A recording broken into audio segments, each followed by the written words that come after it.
am looking forward to my faculty recital at Bowling Green State University College of Musical Arts on Wednesday, September 4th at 8 p.m. in Bryan Recital Hall.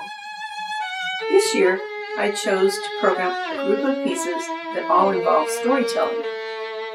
I will be joined by my colleagues, pianist Dr. Laura Melton and tenor Christopher Scholl. Composers use various tools to tell a story.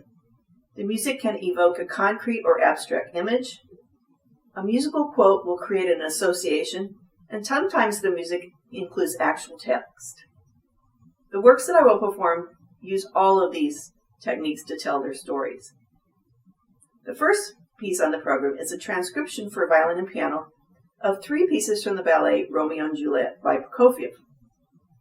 Shakespeare's works have been set to music by many composers, and Romeo and Juliet is one of the most popular stories of all time. The Montagues and Capulets were actual wealthy, aristocratic families that lived in Italy. For reasons unknown, the 2 families despised each other, and their hatred was passed down from generation to generation. Prokofiev's music in the first movement conveys the aristocracy and the underlying tension between the families through the jerky violin melody.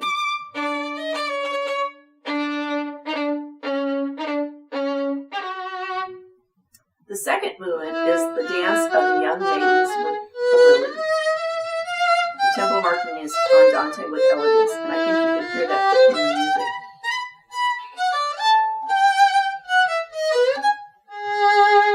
The last movement is the masked dance.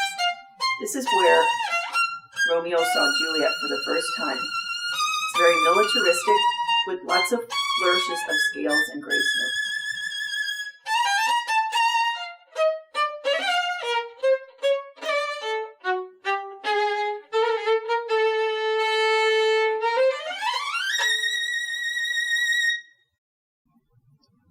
Myths by Karl Szymanowski is a setting of 3 stories from Greek mythology. The composer wrote, "This is not meant to be a drama, unfolding in scenes one after another. This is rather a complex musical expression of the inspiring beauty of the myth." The first 2 movements tell stories that involve water. Arethusa is turned into a stream in the first.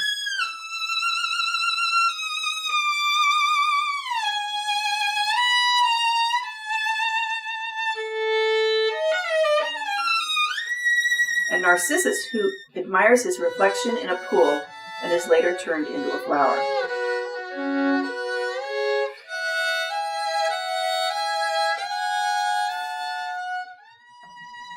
The third movement tells the story of the wood nymphs and Pan playing his pipes.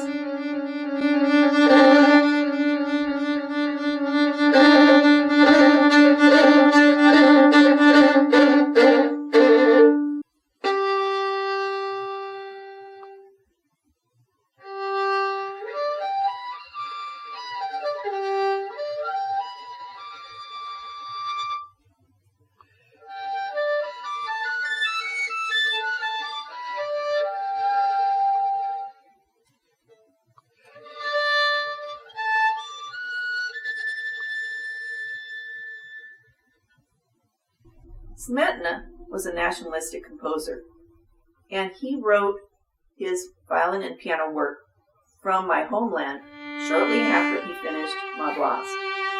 This piece is written in a simple style and is national in character, but he wrote his own melodies. One of the traits of the Moravian folk melodies is a constant shifting between major and minor.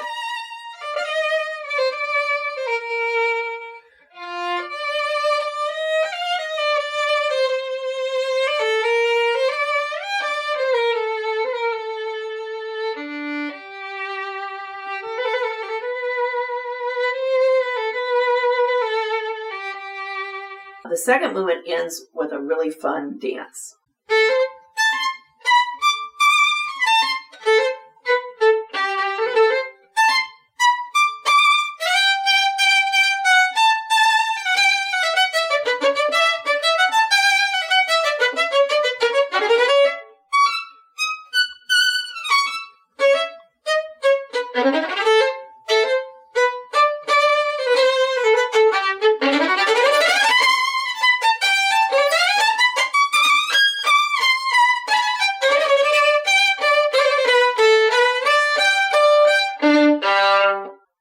premiere on my recital. It's called Verse and Worse, Selected Poems by Fred W. Thompson, Jr., written by my husband, Stephen L. Kruse.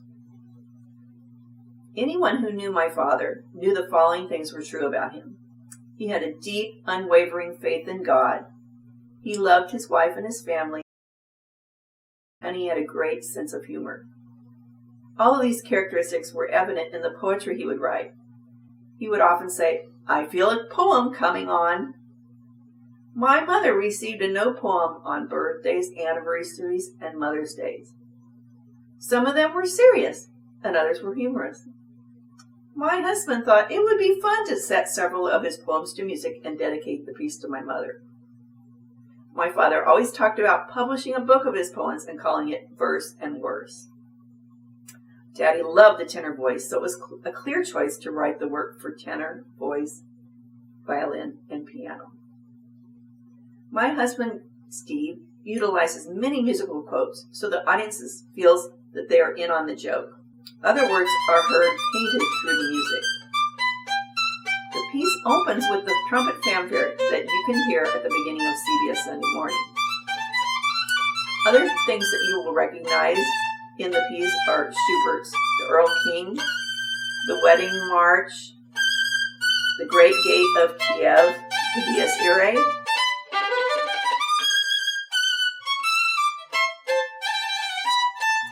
and abstract things like shrieks and blood dripping.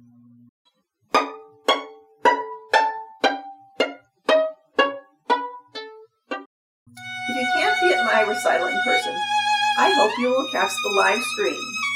And here is the link.